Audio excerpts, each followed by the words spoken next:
You already know how this works. It's a randomizer. The doors, randomized. The treasure, randomized. The enemies, still the same. I couldn't figure that one out. This boss drops this key that opens this door that leads to another boss who drops 15 geo. This door leads to the shopkeep who sells the double jump, upgraded ground pound, and 15 more geo. Cornifer will ask for your entire college fund in exchange for 15 geo. Let's get started. Oh, and every time I die, I reset because I said so. Anyways. First run, spawn in, say hi to Jerry, and find some loot, which is normal. And this door that leads me to the normal place. Okay, randomizer's not working. Let's try this again. Second try, spawn in, say hi to I cannot move. I appear to have randomized my controls and have no clue how to walk forwards. Reset again! Third try, spawn in, oh thank god my legs work again, say hi to Jerry and find some loot. The starting room has 9 treasure spots and this time we get 15 geo, a grub, 15 more geo, a charm notch, a charm to put in that charm notch, a rock we can sell for geo, a map of a place I do not want to go, an egg I do not want to eat, and 28 more geo. I exit the starting area and enter an empty room. Underwhelming start. Next room! It's got this guy in it. He's chill. Next room. Oh, this guy's tough. I should leave. And they've locked me in. Oh.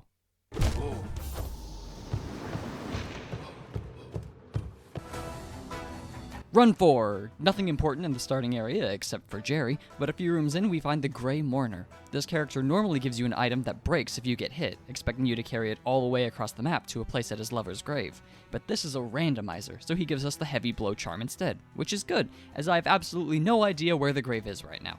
Unfortunately, you need to be resting at a bench, this game's form of checkpoint, to equip them, and the only one that I found was this toll bench, and I am poor. Are you poor? Has the complete randomization of the in-game economy rendered you penniless? Introducing Cornifer. Having put down his map-making tools, this fine gentleman is delved into the opportunity-filled world of finances, and wanders the world of Hollowness, offering lucrative, limited-time deals to people just like you. Light on money? We're now offering an exclusive trait to you, exclusively! We'll give you 24 geo if you pay our upfront delivery cost of only 90 geo. Buy now, buy now, buy now! I think I've been scammed. Next room, I find the first boss in the entire game, which offers only the tiniest challenge, and unfortunately the tiniest reward to go with it. Quite unlike the next area, the Queen's Gardens. This end-game zone probably had some pretty good loot in it, but I'll never know as the gauntlet of tricky platforming and murder mantises spelled my demise. Next run.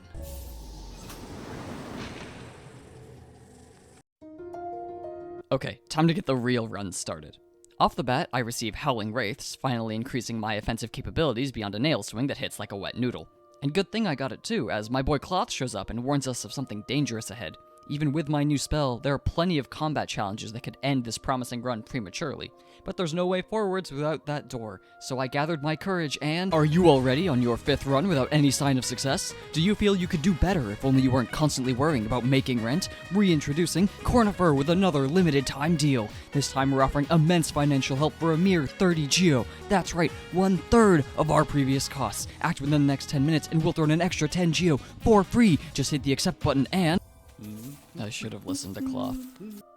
As if summoned by the sound of people without any money, our first shop appears. There are quite a few vendors that sell decently helpful trinkets in the base game, but in this randomizer, they could be holding items or skills that are absolutely mandatory for progression. This scrub lady here is selling Yzma's Tear, which lets you swim in acid, and the Dream Nail, which unlocks all kinds of rewards. Unfortunately, I currently find myself lacking in funds for some reason, so off exploring I go. They've locked me in. Nope. So with that traumatizing experience over, we now have the money to buy the Dream Nail from Salubra. I warp to the bench near Salubra's shop, and after a quick transaction, I've acquired one of the most helpful items you can get in this challenge. This nail lets you read minds, fight warrior dreams, activate these weird tree bush things, and...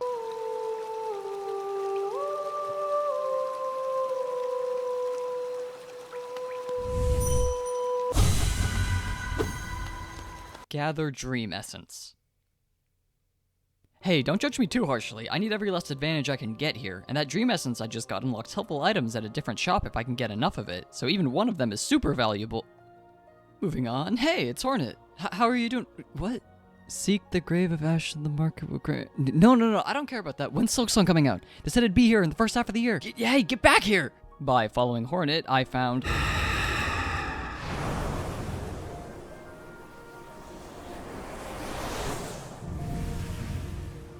2 extra temporary lives, followed instantly by a boss that proved that 2 extra lives were not enough. The boss himself wasn't a huge problem, but the ads that spawned in took multiple hits to kill as I hadn't lucked into any nail upgrades. They eventually swarmed and overpowered me, and another run came to an end.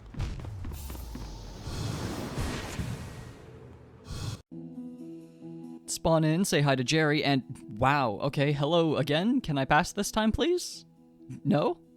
Okay then, well, if this run's already a wash, let me take some time to explain something. You may be wondering, hey Bob the guy, if all the rooms are randomized, how do you win? Do you just have to randomly find the boss room and beat it?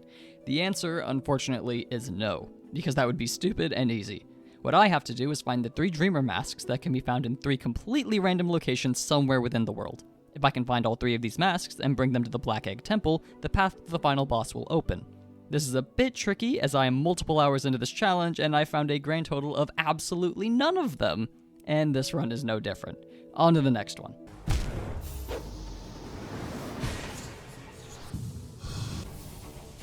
Spawn in, say hi to Jerry, and instantly find the Mantis Claw. Well, kind of. The Mantis Claw is the item that gives you the ability to wall jump, and would give me access to almost twice the number of rooms as I could otherwise reach. This Mantis Claw, however, is only available to those who can read the language of mushrooms. As I don't have the Spore Shroom charm that grants that ability, and have absolutely no clue where it could be, I'll have to leave it behind for now. Continuing on, I'm soft-locked. Now, normally this isn't a problem, as I can just warp to a bench, but I haven't found a bench this run. So I have to go all the way back to the start, and run through the tutorial again. It's time to find a bench then, I guess. I leave the tutorial, hi Jerry, and find a bench sign. I follow it and find a broken bench. Great. And I'm soft-locked again. Back to the start, hi Jerry, and I search some more, but instead of finding a bench, I find Hornet 15 geo for only 60 geo, and I'm soft-locked again. Back to the start, again, hi Jerry, where's Jerry? Jerry? Oh god, he's gone, Jerry's gone, I'm all alone now, a bench! Enemies respawn if you rest at a bench. I just need to find a bench and Jerry will come back. I won't be alone anymore. I gotta find a bench, gotta find a bench, gotta find a bench, gotta find a... I'm soft-locked again. I have to go back to the start. Again? Spawn in, say hi to Jerry, please don't leave me again, and continue past an angry man bashing his head into the ground like someone who had to run through a game's tutorial 5 times in 30 minutes. Anyways, I make my way past a room full of saw blades and death, and oh look, another spell. Using this, I can fight the Soul Master I saw earlier, rewarding me with a map that I don't have the quill I'd need to actually use. And I'm soft-locked again. Fortunately, I've actually found a few benches this time, and ooh, hey guys, look, it's the treasure moth. Legend says that if you follow it, it'll give you treasure. I wonder what it'll give us. What? Okay, the actual reason the treasure moth is important is that it drops you off back at the moth lady's house. Remember the essence I used the dream nail to get earlier? Yeah, that.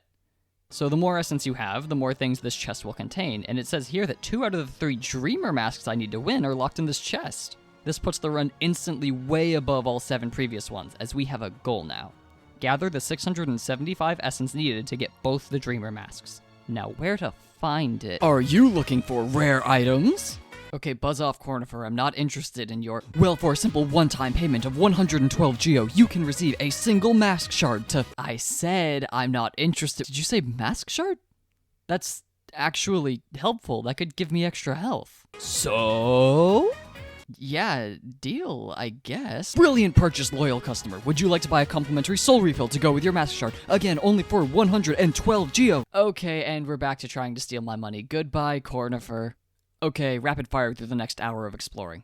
I equip a charm that makes me smell like poop, fight Nox for some geo, fight the brooding Molek to get the dash, beat the stupid wizard sword guy easily because the dash is awesome, fight some flying mantises, Nail Master Shio uses his painting skills to pay me some money, find Cornifer's wife, who sells actually helpful things like the soul vessel, find Salubra, who sells us the Howling Wraith spell, and find the Mantis Claw on the ground, meaning we finally unlocked the wall jump. Using it in combination with the dash, we can perform a few difficult platforming challenges to reach new areas with... Would you like a charm that lets you dash more? Yes, please. Also, I find another mask shard, giving me an extra life. I upgrade Howling Wraiths into Abyss Shriek, find... Would you like a shade cloak that makes you invincible while dashing?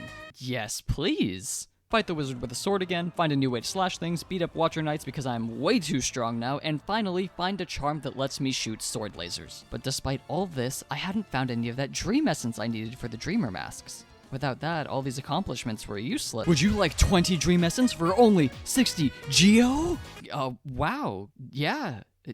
Thanks, Cornifer. You've actually become really helpful recently. 15 Geo for only 60 Geo! My confidence renewed, I continued my search for some more Dream Essence, beating boss after boss on the way. The Dung Defender, Flukemarm, Hammer Guy, even the massive Moss Charger, hey, that's me, were taken out without issue. I discovered the Double Jump, past a series of Crushers, the Ground Pound in a random corner of the Beehive Zone, and 200 more Essence, getting me to a third of what I needed for the Dreamer Masks. My search for Essence, as well as the final Dreamer Mask, took me all over the map. From more rooms in the White Palace to the Colosseum of Fools, I explored everywhere. I even found Hornet hiding down in the abyss at the bottom of the map. They offered a warning, insinuating that the path upon which I tread was difficult. But what difficulty could this game possibly throw at me now? Not even this massive jellyfish could take me down. I was practically invincible.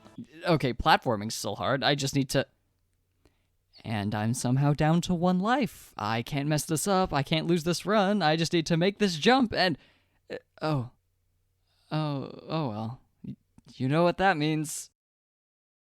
Even as I'm writing out this part in the script, over a week later, I still haven't had a run as successful as number 8. Now, don't get me wrong, 9 came close. I got some neat stuff, like Crystal Dash and Fragile Heart, even the Descending Dark Spell, which made combat a breeze with its impressive damage and ridiculous amount of invulnerability. I found and said hi to a clone, gave some grubs to the Grubfather, who just gave me more grubs, got way too much Geo, and performed a few skips I'm still super proud of. But I couldn't replicate one special thing from the previous run. An objective. Knowing that the Dreamer Masks were locked behind the Dream Essence gave me a steady goal I could make progress on, and with how often this game gave it to you, I never felt like I wasn't doing something meaningful. In this run, however, even after 8 hours, I had no clue where even a single mask could be, and I often found myself wandering through rooms I'd already checked, searching in vain for some new path I hadn't been down. To really put it in perspective, I recorded my gameplay in 1-hour chunks, timestamping any moments I might want to remember bringing up in the script or show footage of. This is what I wrote down for the 4th hour of this run. Hour 4, 7:30, an egg. 46 minutes, 20 essence. End. I was accomplishing absolutely nothing, and it felt hopeless to the point that I didn't even care if I lost the run anymore. I died to a random swarm of grubs in the sewers that I'd already passed by multiple times just because I couldn't be bothered to play well anymore. After all, I knew on the other end of this path would just be another series of dead ends, like all the ones I'd been checking before. When I lost that final bit of health, I didn't even react. I just closed out the game, deleted the save file, and started up a new one like nothing had even happened. But the next runs weren't any better. Run 10, 25 minutes. I died to a spider and some spikes. Run 11, 13 minutes. I died in the Colosseum of Fools. Run 12, 12 minutes. I died to some random bugs at the Kingdom's Edge. Run 13, 1 hour and 50 minutes. I died to the exact same group of grubs that had ended Run 9. I knew it was pretty much over. I didn't have the strength to keep grasping for the heights I'd reached on that glorious 8th run when I knew that making progress was entirely up to some random number generator nestled inside the program. The challenge succeeded and failed depending on a digital dice roll from an unfeeling machine, and I just couldn't keep hoping for another 20 when all I seemed to be getting was 1s. So I stopped. I closed the game, opened up a Word document, and started typing out the script. I wrote about runs 1 and 2, which didn't even work. About runs 3 and 4, where I died, still getting used to the challenge. About runs 5 and 6, where I died to the same boss 2 times in under 10 minutes. About run 7, where I reset because I had to do the tutorial too many times. And run 9, where I wished I could have gone back in time and stopped myself from abandoning a run where there was at least one path forwards. About saying hi to Jerry at the start of every run, about performing skips I didn't even know I was capable of, about run 8 where I had everything, and runs 10 through 13 where all I could do was look back on that good fortune and lament on how I'd carelessly thrown it all away. And as I wrote these very words, I realized I couldn't let it end here. I mean, first of all, what kind of video would that be? Let's do a randomizer challenge. Never mind, I got bored and gave up. And I'd put time and effort into this. I couldn't let it end now. I knew I couldn't force myself to keep dragging through run after run of failure, but stopping now would just be sad. So one more. I would attempt to complete this challenge one more time. Win or lose, this would be the last time I started up this goddamn randomizer.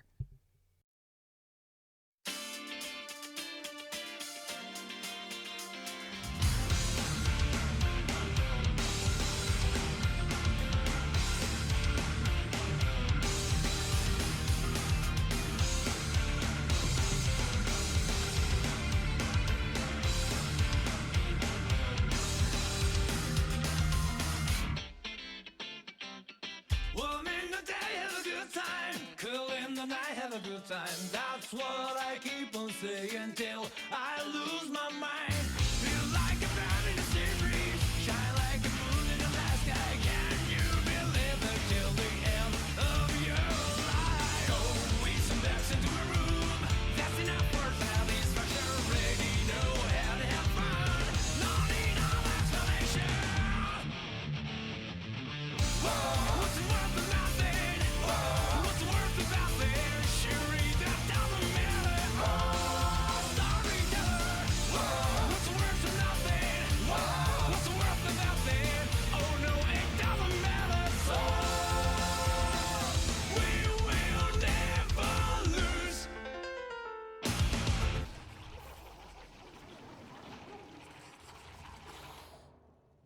Yeah, I still lost. And yeah, I'm giving up. For now, at least. I really enjoyed making these YouTube videos, and I'm not going to take months to finish the third one just because I bit off a bit more than I can chew with this particular challenge, but I might come back to it later. As much as I dramatized it, this was really fun to do, and I might mess around with some more Hollow Knight mods in the future. For now, though, that's it. See ya!